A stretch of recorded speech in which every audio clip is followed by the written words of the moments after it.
us today on Playing the Field. I'm Maria Serrao. Well, as you can probably see behind me, we are here today at the Long Beach Grand Prix, and this is a very special year. It is the 50th anniversary of the race. Now, in addition to the race today, we're going to talk Dodgers, we're going to talk Angels, and much more, so don't go anywhere. We'll be right back.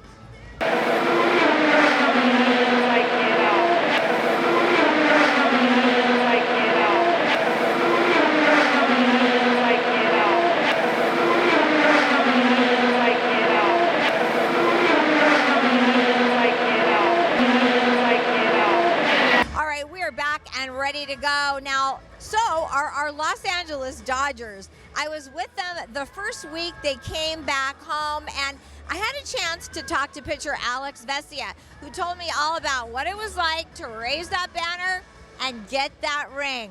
Here's more. This has been a very busy week, Alex. For you as a player, your first week home, of course, all the celebrations. I know we're going to kind of get past it because you're going on the road, but what has this been like? Honestly, it's what you dream of as you're a little kid. The ring ceremony was by far one of the coolest things that I've ever got to experience. There's a couple videos, I'm walking out and, immediately I think about my family, and people who have supported me since day one, and they were up in the stand. So I'm pointing to them, and it's emotional, and because this is just such a huge accomplishment. It has been an awesome week. The boys are playing really good baseball, so that's also awesome. So I think we're feeding off each other's energy. Everyone wants to be here, everyone is excited, and to get this season going and kind of just get things rolling, get all the kinks out, and because spring training was quick.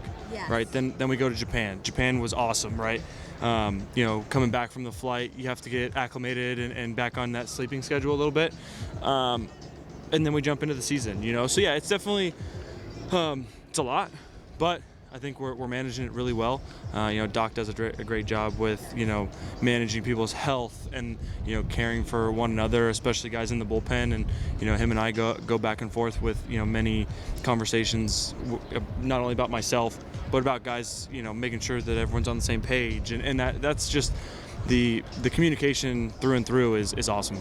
We talk about that a lot. It's interesting you brought it up about the health, because that seems like for so many teams and so many players, it's such an important aspect of this. Yeah, and some of it's just a freak thing, right?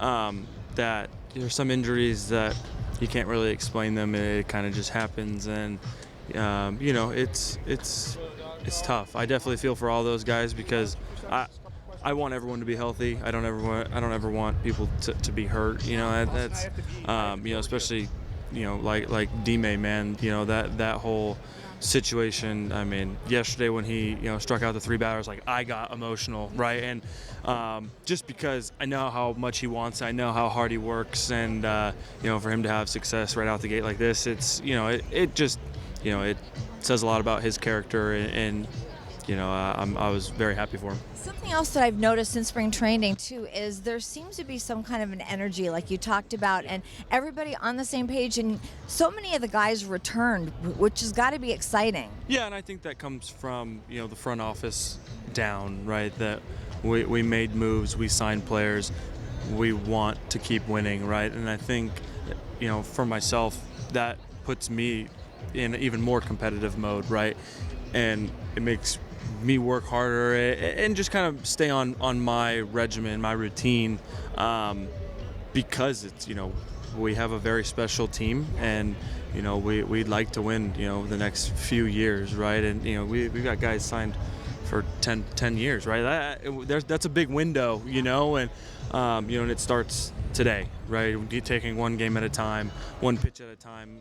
I kind of say that a lot, but that's the truth. That's the truth. It's not getting too far ahead, and yes, it's 162 games, but at the end of the day, as long as we win today, right? That's all we can really worry about. So, it's a very exciting week, and I definitely will cherish this week for a while. But we go to Philly then we go to Washington, then we come back home, right? So, games keep going. Does your mindset change now that you've won a World Series? Does it change at all, or do you feel like it's just you want it more and more and more? Yeah, I think it is to do it again, right? I feel like I gained a lot of experience in pitching in the World Series, and to go back and be put in those same situations or even different situations, right? Like, I think it better prepares me for that. So there is a drive to get back there, to keep testing myself, right? And to just never really be complacent. Well, the banners are up, the rings are on, so now it's just play baseball and keep on going. Yeah, absolutely. One day at a time, one game at a time. I mean, we can go one inning, one pitch, right? We got another one today, and then we have an off day where we'll fly out and whatnot. But yeah, we just keep clicking them off. Thanks, Alex. Now, one of your teammates is kind of famous, Shohei Ohtani, and one of the Dodger beat writers, Bill Plunkett, wrote a book about Shohei, and it was published in 2 languages, English and Japanese. Now, Bill Plunkett went back to Japan for the opening series, and when he came home, I asked him what it was like to see his book in Japanese, and here's what he had to say. So prior to the book signing, which we're very excited about, give us a little taste of what Tokyo was like while you were there. I mean, from the pictures and the social media, I don't think we realized how big Shohei Ohtani is. You cannot overestimate the obsession with Shohei Ohtani over there. It's the number of jerseys. There was one point where the press seating was in the stands, kind of down the third base line. And there was one point I took a picture of a row of seats, several rows in front of us, where I swear everyone in the row had a number 17 Dodgers jersey. He was in every ad that they played on the scoreboard. The at-bats were tremendous, even the exhibition games. When he stepped in the plate, there was roar when his name was announced, and then absolute silence until something happened. And then they would, whether it was fouled the ball off, took a pitch for a ball, swung and missed, every single thing he did, huge reaction. And of course he hit a home run and the place erupted. The excitement for the Dodgers and Shohei in particular, you can't overestimate it. It was so interesting to watch the lines of people even at stores to buy something. The Dodgers have always had really amazing Japanese players. Is this the biggest? Oh, it's by far.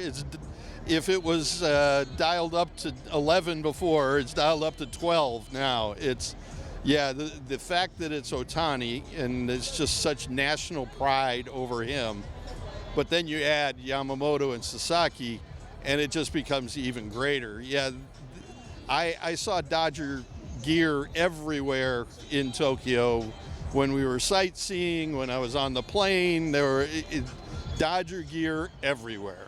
And so many, I know, of the fans, they went over there from here just to watch these games, which is amazing. Oh, what a great experience, though. I understand they would be paying it off on their credit card for a while.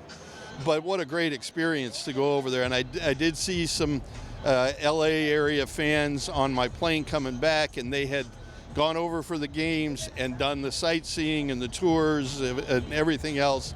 We saw a lot of that last year in Korea as well. So it was not surprising, but it was more. Everything was more this year. What do you think it was like for Shohei there?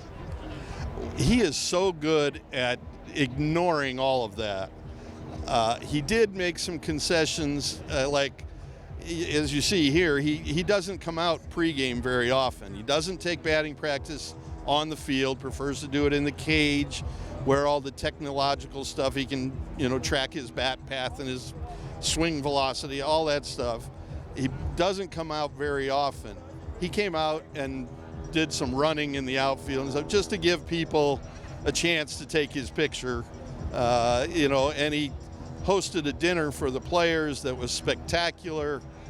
So he did step out of his comfort zone a little bit and acknowledge that this was something special. But his ability to just ignore all of that and perform on the field is amazing. So you have a book that is out now about Shohei. I know that you mentioned there were many books about Shohei, but yours is also in Japanese, is that right? Yes, the publisher in Japan translated it, and it's been out since right after Christmas there.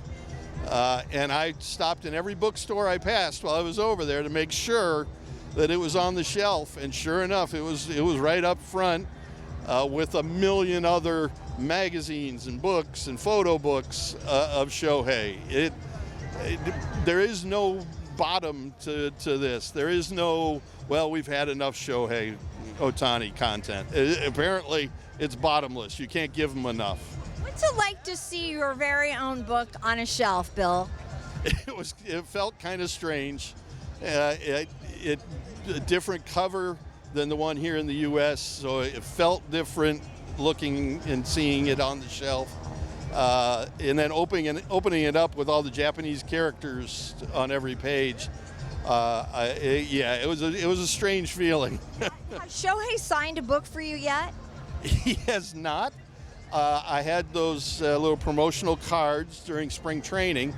And you know, Japanese people, businessmen, have a tradition where they exchange business cards. So I went up to Shohei one day with the promotional card for the book, and I handed it to him, I presented it, and I said, I wrote a book about last season. And he looked at it and he said, this is your book? And I said, yeah, if you want one, I can get you a discount. And he looked at it again and he goes, I'm not reading it.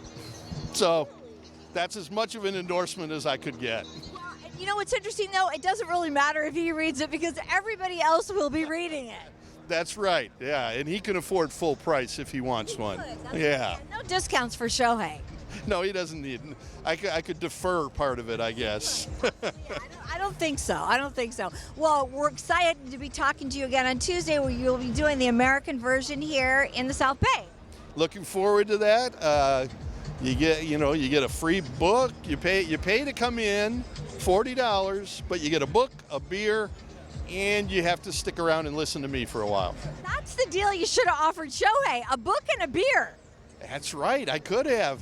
If he showed up at Manhattan Beach, that would be something. And right after Bill came back, he had a book signing right here in the South Bay. And here are some of the sights and sounds from that event.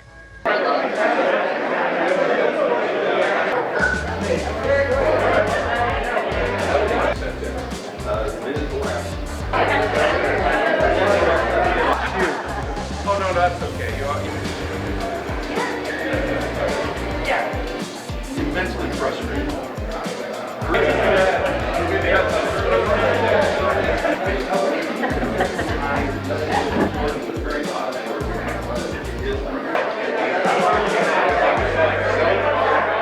A book and a beer, how can you go wrong with that? All right, when we come back, it's going to be all about racing. You're watching Playing the Field.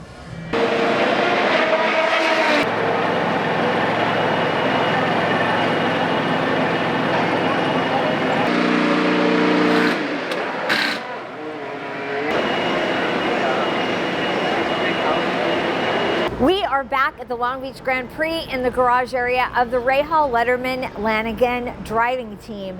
Now, this great race turns 50 years old this year, so I had to ask all of the drivers what their favorite memories are of Long Beach. Here's what they had to say. Graham, 50 years of the Long Beach Grand Prix. Do you remember the very first time that you drove on this track? I thought you were going to ask me if I was here for the first one, so I'm glad you didn't say it. Not that old, Graham. No, I'm not. 2006 was my first year, I think, here. For sure, yeah. Which was awesome. And I remember in 06 racing here was like, and my teammate that year was just Al. So little Al, whatever it was. Right. So Al Unser Jr. then was there with us. And I was like, man, this is the greatest ever. Like, I get to come here, race here for the first time, and Al Unser Jr. is like my teammate's dad. So, I can learn from the best around here. So that was really cool. And obviously, Champ Car 07, 08, and then the Indy cars ever since. But, tremendous race, a lot of history. love coming here. Atmosphere is tremendous. We all know that if you've been here. Stood the test of time, and it's great to be here. What's the biggest change that you've seen over the years here? The city in itself, I think, more than the race. The race has kind of remained steady, which is key. That's a real positive, to be honest with you. But the city, like with the Pike or whatever they call it over here, the aquarium, which continues to get better, that's probably the thing that stands out the most, that continues to evolve. What they just redid, the Breakers Hotel, I think it is, or whatever. I mean, there's a lot of change that continues to happen and positive things in the city, which is cool. Why do you think over the years this has really become the second most popular race on your circuit? It's a great venue. Okay. People all the time are like, oh, Long Beach, where do you stay? I'm like, well, that's the great part. Like, you can literally stay inside of the racetrack at the Hyatt if you want. Yep. So I think that's the highlight, for me. It's a great location. A lot of people from the Midwest come out here and have forever. Obviously, a lot of people from Southern California. If you live in Long Beach, you're ingrained in this. But I think that's the biggest part. And people that move to Long Beach, about the Long Beach Grand Prix when you come here. So it's not like it's an eye-opening or crazy experience, like you're expecting it. I think that's really important for the community, but it's also important for the race and the longevity of it. It's just a great place. It's the 50th anniversary of the Long Beach Grand Prix, and this is the first time you will be racing on this track. I know you did a track walk. Yep. So give me your first impressions on foot, because I know you'll be in the car later today. Yeah, I think it's firstly very bumpy, very tight, narrow. You've got skyscrapers either side of you when you're going down the back straight. So it's a very cool circuit. It's super iconic, especially the fountain section and the last corner of the hairpin. I'm super looking forward to it. Getting out there and having it go around this circuit is something that I've dreamed of for a long time. Yeah, and you and I just talked about the fact that you lived here and you have been to this race as a fan. Yep. And what year was that, and who do you remember seeing here? That was 2020. 2 or 3, I believe. I think, no, it would have been 3 because Carl Kirkwood won that year. So yeah, that was cool for me. Obviously, at that time, I was also racing with Andretti in the feeder series, so to see the big team win that weekend was cool. Really enjoyed it. Okay, so you are with a new team this year. Tell us about that. Yeah, so I moved up to IndyCar after winning the Indy NXT Championship last year. Now I'm with Ray Letterman Lanigan Racing. Super great team, obviously, really well-known names. Super helpful to me in my development as well as a rookie.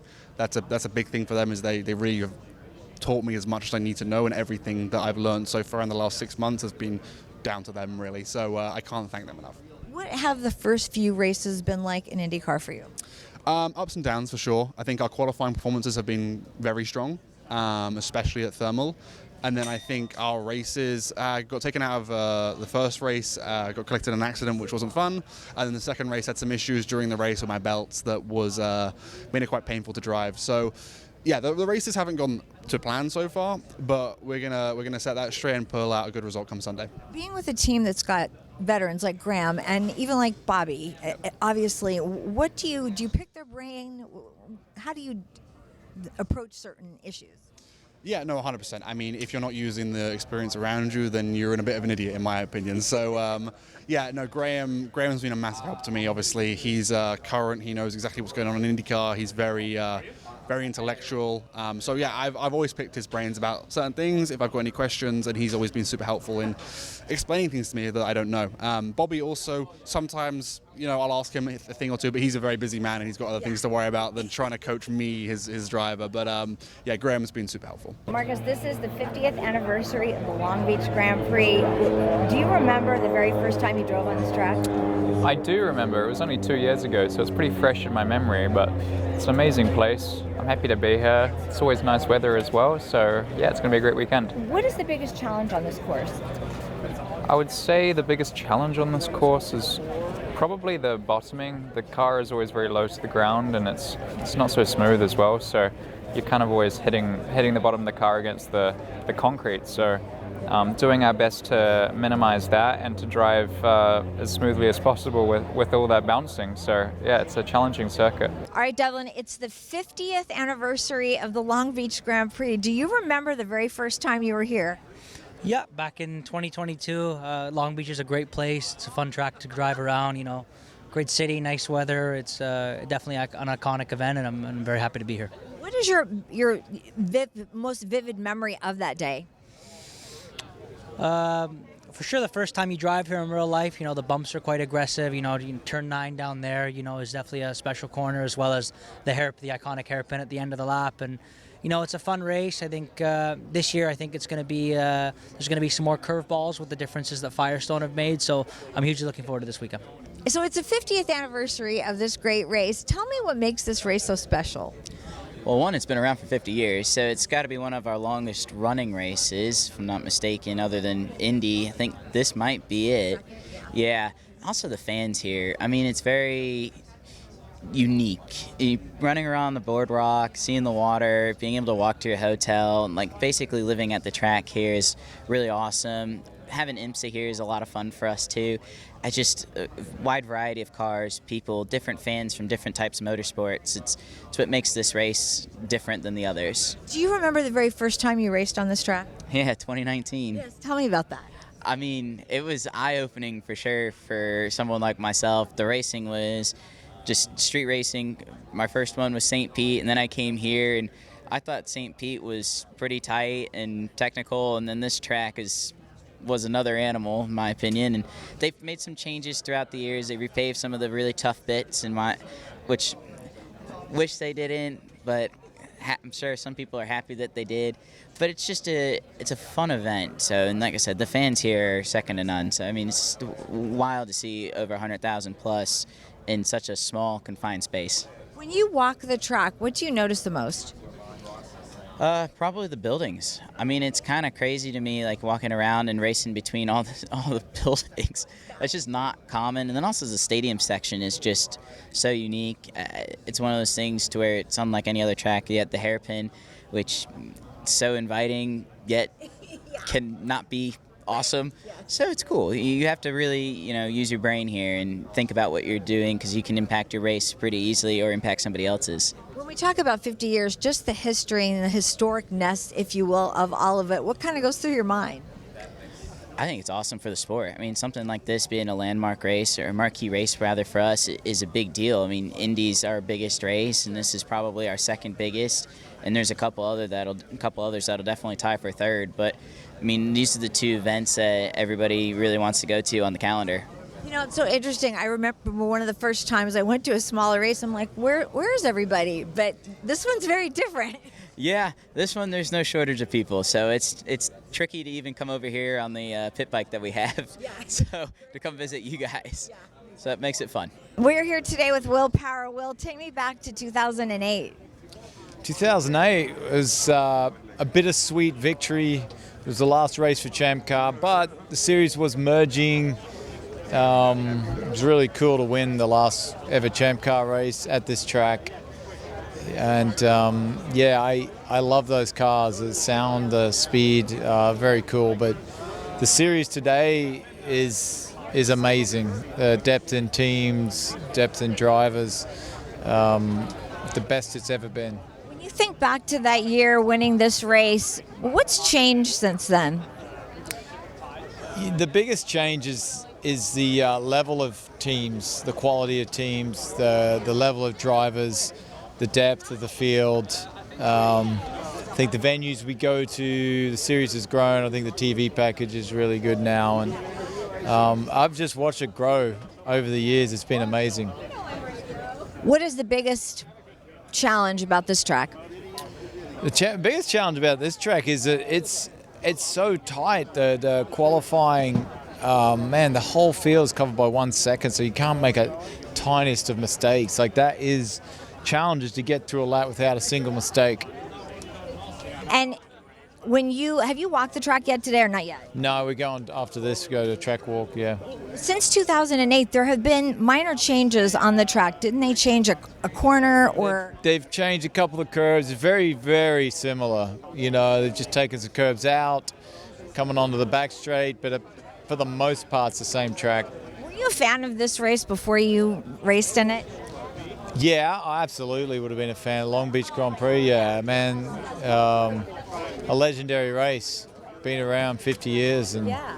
it's you got the Indy 500, then you got Long Beach. That's the one you want to win. You know what? Why is that? It's the history here. It's the venue. The atmosphere is amazing, and yeah, it's just a legendary race to win with all the you think about it, legends have won this race. You know, it's pretty cool. When you look at like an Alex Jr. who's sitting over there, what kind of goes through your mind? Yeah, Alex Jr. man. When you look 7 times, right? 7 times. The king of Long Beach, I guess they used Crazy. to call him. Yeah, yeah. No, he's a legend of the sport. It's cool to have won this race and have your name on that list with guys like probably Mario Andretti, Alonso, Elio, Right, another one. Yeah, pretty cool. How do you stay up front in this race? I think it's a lot of. It's definitely a track position race. It's very, it is. If you've got a fast car, no one's going to get around you. Right. So you get up the front, you can stay there. You're going to have a good shot at winning. So qualifying is very important in this race. Qualifying is extremely important. Yes. 50th anniversary of the Long Beach Grand Prix. Do you remember the very first time you came here? Ooh, my first time coming to Long Beach was 2019. 2019. Okay. Yeah, 2019. You're a veteran now. Apparently. But 2019 was the first time that I came here in IndyCar, and I love it here. It's a very big market for me. It's a lot of Hispanic community. Yes. But yeah, we're keen on making it a very good weekend. What makes this track so special? I would say the history of it. Obviously, the fountain is something that a lot of the drivers and a lot of the people kind of, remember Long Beach as. But Formula One used to race here as well. McLaren has won here with Formula One. I would love to be adding on to that list with an IndyCar. Many of the drivers say that this is the second biggest race of the year. Do you agree with that? I agree with that. This is the second biggest race after the Indy 500. I mean, it's all about remembering all the guys that have appreciated this place and been able to race here. So now I get to add my name to the list. You know, you're very popular here in California. I want to know what other sports that you follow here. Any other sports? Hockey, baseball? Football. We visited the Chargers a couple days ago, and we had a bit of a training introduction to what they do, and they gave me a tour of the new Bolt facility. Are you impressed with the facility the Chargers have their new Bolt? Oh, it's beautiful facility. Yes. And just in case you didn't know, the very first driver to win this race in 1975 was Brian Redman, and I had a chance to meet him yesterday. What a thrill.